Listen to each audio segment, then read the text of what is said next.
तो नमस्कार दोस्तों, welcome to Job Plaza official. सभी को मेरे चैनल पे फिर से स्वागत है। आज की जॉब अपडेट निकल कर आई है एडीए की तरफ से, जो एरोनॉटिकल डेवलपमेंट एजेंसी एक ऑटोनोमस बॉडी है under the ministry of defence government of India की तरफ से, जहाँ पर प्रोजेक्ट इंजीनियर पोस्ट की वैकेंसी निकल के आई है। तो वीडियो से आगे बढ़ने से पहले कुछ चीज़ें आपको बता देना चाहता हूँ। यहाँ पर मैं रोज़ डेली जॉब अपडेट लाता हूँ, तो जो जो पहले टाइम मेरे चैनल पे आए हैं और पहला टाइम व्यूअर्स है, तो उनके लिए मैं बोलना चाहूँगा चैनल को सब्सक्राइब करके रखिए और अपने दोस्तों के साथ भी शेयर कीजिए।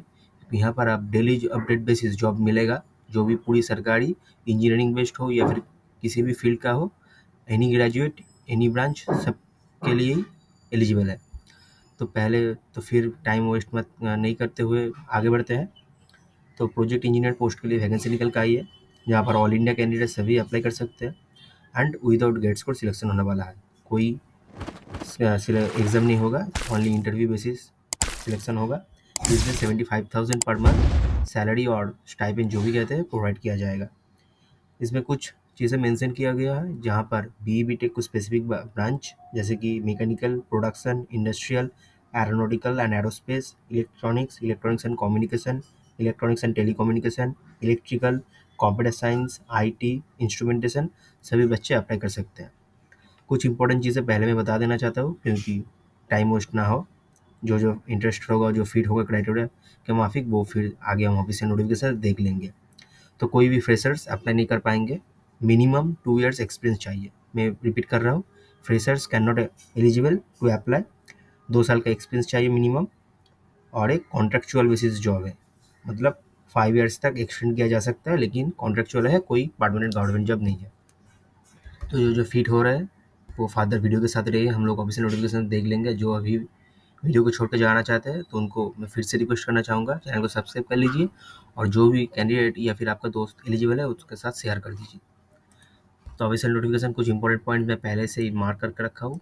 जो यहाँ पर online application is mandatory, date of closing 8 सितंबर, 11 अगस्त स्टार्ट हो गया है, 8 सितंबर तक चलेगा, अभी भी बहुत टाइम है। प्रोजेक्ट इंजीनियर के पोस्ट में वैकेंसी है, जहाँ पर defined limited tenure basis vacancy निकल के आई है।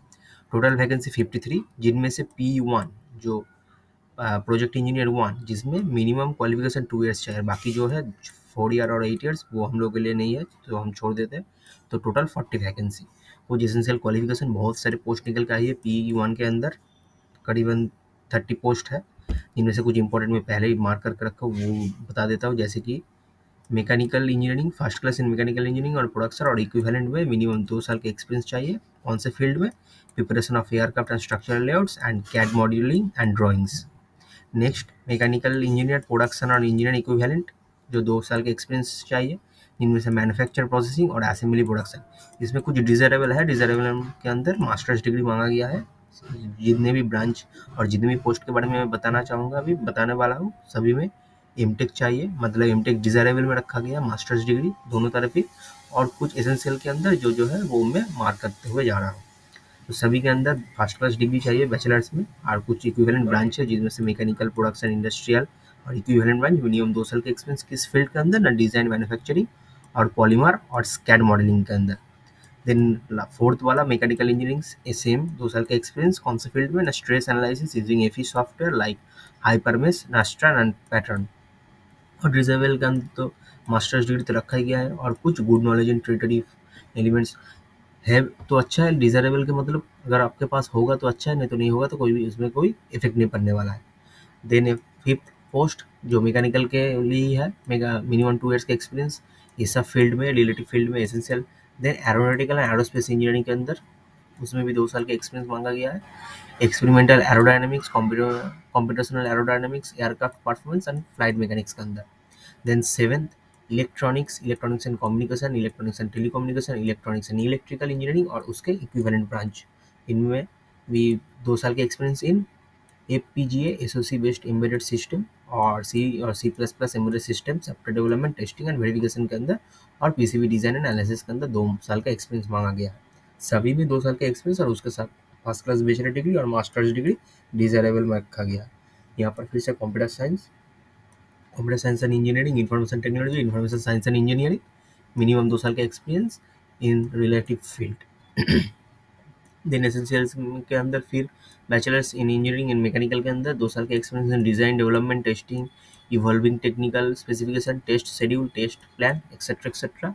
देन मैकेनिकल के अंदर सेम कुछ दिया गया है, बहुत सारे वैकेंसी निकल कर, ये सब बोलने जाऊँगा तो बहुत टाइम चला जाएगा, तो मैं डिस्क्रिप्शन में लिंक दे दूंगा इसका ऑफिशियल नोटिफिकेशन पे, आप वहाँ से देख लीजिएगा। कुछ इंपॉर्टेंट पॉइंट बता के चला जा रहा हूँ जो कंप्यूटर साइंस वालों के लिए है। Computer science technology, engineering information technology और इक्विवेलेंट, जिसमें 2 साल का एक्सपीरियंस इन डेटा सेंटर सार्प administration HPC administration NAS SAN admin और विजुअलाइजेशन टेक्नोलॉजीज, इस कुछ एरिया में एक्सपीरियंस चाहिए।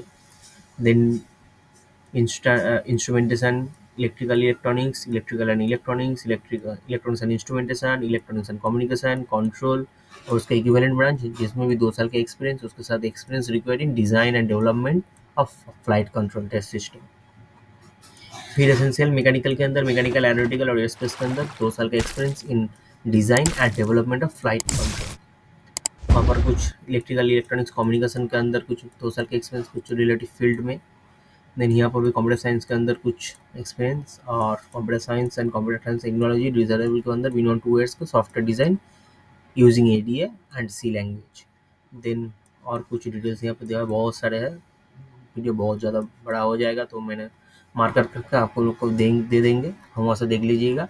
और ये जो है PE2 और PE3 वो हम लोग के लिए है, क्योंकि 4 ईयर्स और 8 ईयर्स का एक्सपीरियंस चाहिए, जो हम लोगों के एलिजिबल नहीं है हम लोग। यहाँ पर कुछ मैक्सिमम एज लिमिट के बारे में बोला गया, जो PU1 में 35 years age limit unreserved category के लिए और EWS OBC SC ST के लिए रिस्पेक्टिवली 35, 38, 40 और 42 रखा गया है। OETH में जहाँ पर कहा गया अगर पोस्ट ग्रेजुएट डिग्री आपके पास होगा तो 2 साल का एक्सपीरियंस उसमें OETH कैरी किया जाएगा, मतलब माना जाएगा आप 2 साल एक्सपीरियंस है। डॉक्टर डिग्री होगा तो 4 ईयर्स का एक्सपीरियंस। और यहाँ पर स्क्रीनिंग कैसे होगा वो बता दिया गया है कि on the basis of the educational qualification and experience higher than the minimum number, तो 2 साल का एक्सपीरियंस मिनिमम रखा ही गया है, उसके ज़्यादा अगर एक्सपीरियंस होगा तो उसका क्वालिफिकेशन का माफी लिया जाएगा। देन एक 10 से 15 मिनट तक एक प्रिलिमिनरी ऑनलाइन इंटरव्यू होगा, जो जो शॉर्टलिस्टेड होगा उसके बाद एक बड़ा इंटरव्यू है, जो यहाँ पर नीचे लिखा गया है कि सिलेक्शन प्रोसेस के अंदर कैंडिडेट सॉलिस्टेड एज पर प्रिलिमिनरी ऑनलाइन इंटरव्यू, जो प्रिलिमिनरी ऑनलाइन इंटरव्यू के बाद सॉलिस्टेड होगा उसके बाद एक पर्सनल इंटरव्यू कॉन्डक्ट किया जाएगा, जो एडीए खुद अपना वेन्यू और कॉल लेटर फिल लेटर सब कुछ भेज देगा आपको। Only Indian nationals need to apply, बाहर से कोई अप्लाई नहीं कर पाएगा यहाँ पर। और नीचे जाते हैं, यहाँ पर हाउ टू अप्लाई के अंदर पहले ही बता दिया है, 11 अगस्त स्टार्ट हो गया है, 8 सितंबर तक चलेगा, ओनली ऑनलाइन एप्लीकेशन यहाँ पर किया जाएगा और कोई ऑफलाइन या फिर कुछ नहीं भेज सकते आप। चेक लिस्ट के अंदर यहाँ पर कुछ डॉक्यूमेंट्स दिए हुए, कौन कौन डॉक्यूमेंट्स आपको चाहिए, यहाँ पर सब कुछ सबमिट करना होगा। और कुछ यहाँ पर भी लिखा हुआ है, तो ख़त्म और कुछ नहीं है। तो जो जो इम्पोर्टेंट पॉइंट था मैं तो पहले ही बता दिया हूँ। और कोई कमेंट अगर कोई क्वेरी रहेगा तो क्वेश्चन रहेगा तो प्लीज़ कमेंट सेक्शन में ज़रूर कमेंट कीजिएगा। और मेरे साथ जुड़े रहने के लिए फिर से चैनल को सब्सक्राइब कर लीजिए। मिलते हैं फिर नई वीडियो में, तब तक अच्छे से रहिए। Thank you and keep till then keep learn and be safe. Thank you.